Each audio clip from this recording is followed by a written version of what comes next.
Creepshow 2 was a 1987 horror anthology film, and the sequel to Creepshow, which was released 5 years previously. George A. Romero and Stephen King were both involved with the sequel. Like the original, Romero wrote the screenplay, and all the segments were based on several of King's short stories. The film was directed by Michael Gornick, in the only film that he ever directed in his career.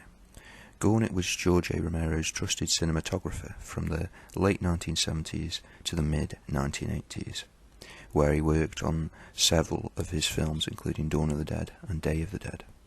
The film contains 3 segments, and again contains a prologue and epilogue featuring a young comic book fan called Billy.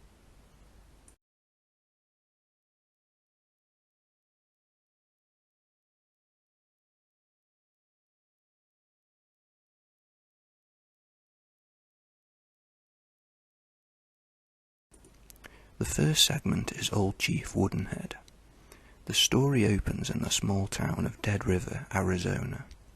We meet Ray and Martha Spruce, an elderly couple who own a general store in the town. From the start we can see that Dead River is almost a ghost town, with few residents remaining and old relics of the past being left to rust in the hot desert sun. Martha encourages Ray to close the store to save the money that they have saved up, as the town shows no prospect of rebounding and people returning. However, Ray is reluctant as he is nostalgic of all the memories that the store has given him.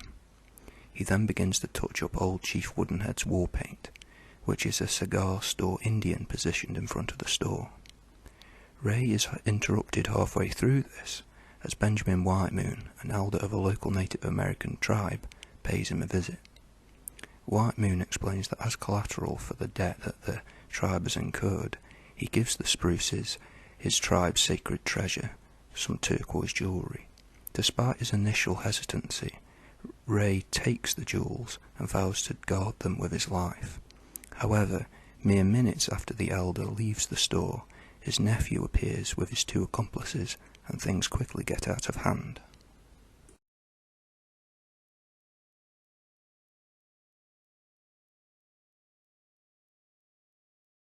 The next story is called The Raft. It begins with 4 teenagers in a car on their way to Cascade Beach, a lake in the middle of nowhere, to have some fun. After they arrive at the lake, the 4 of them notice a wooden raft in the middle of the lake. They then decide to swim over to it. While swimming over to the raft, one of the teenagers, Randy, notices a duck struggle and ultimately pulled under the water by an unseen force. As he climbs onto the raft, he discovers it resembles an oil slick floating on the surface of the water. All of the group manage to avoid it and make it to the raft, although for one of them it was a close shave. However, this is just the start of the teenagers' ordeal.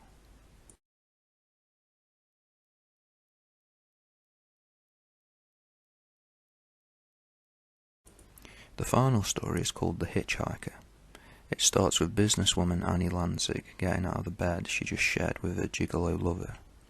She then realises that in the previous night that there was a power cut, ensuring her alarm didn't go off at the designated time. She also discovers that she has only 15 minutes to return home before her attorney husband arrives. Annie then jumps into her car and attempts to get home as fast as possible to ensure no suspicion from her husband. After driving for several miles, an ember from the cigarette that she is smoking causes her to lose control on a corner and wipe out a hitchhiker. Annie regroups herself and, after collecting her thoughts, decides to drive on as there were no other witnesses. However, the nightmare for Annie has only just begun.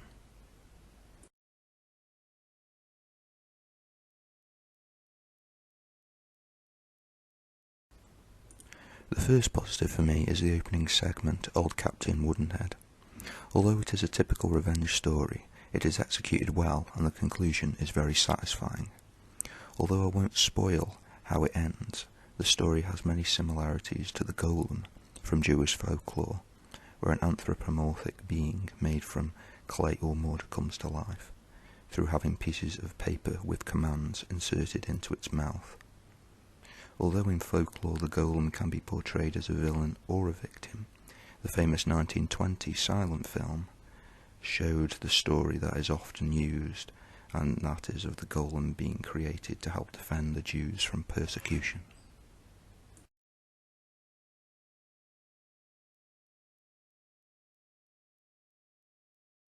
The next positive is the concept of the second story, the raft. Although the idea of characters being isolated in a location and being attacked by an unknown being is nothing new, and done much better in earlier films such as Alien in 1979 and The Thing from Another World in 1951. However, in both of those films, the characters we followed were working in an isolated place, in space for Alien and the Arctic for the original The Thing from Another World. In this segment, however, the characters are going to the lake for a good time, and although I don't think it was executed well, it is an interesting premise.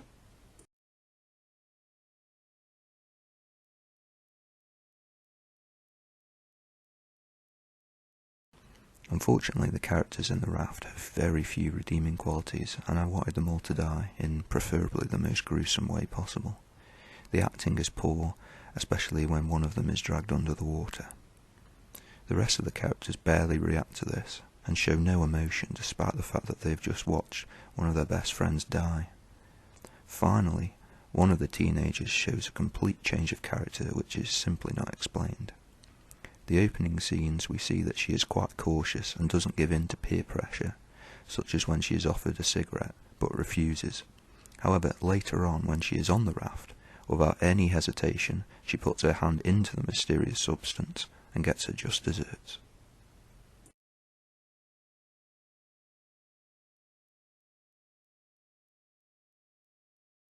The final negative for me is the entire segment of The Hitchhiker. The concept of this story is not new. The excellent 1953 film, also called The Hitchhiker, showed the victims as the driver and his friend being forced to drive cross-country by a psychopathic killer that they picked up on the roadside. Although in this film, the roles are reversed as the hitchhiker is the victim, trying to get revenge on the driver. Unfortunately, the main character, the driver, is hard to root for, as she displays no morals and drives away from a hit-and-run accident that she caused, and we root for the hitchhiker. Also, although the additional runtime for these stories compared to the original Creepshow helped to expand the first two segments, especially Chief Woodenhead, in the hitchhiker it becomes old very fast, as the action becomes repetitive and tired. There is little depth for a segment of half an hour, and it is littered with jump scares.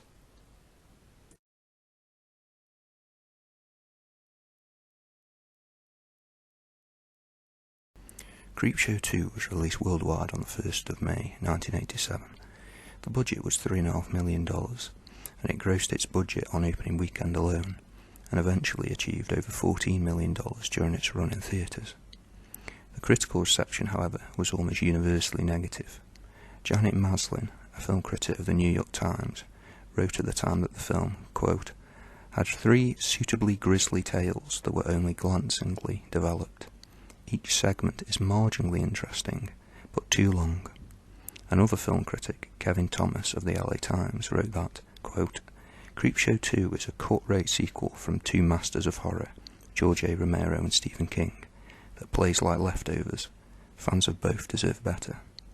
The public reception of the film isn't much better, as currently Creepshow 2 has a 41% audience score at the time of recording on Rotten Tomatoes, and a 6.1 rating from over 24,000 people on IMDb.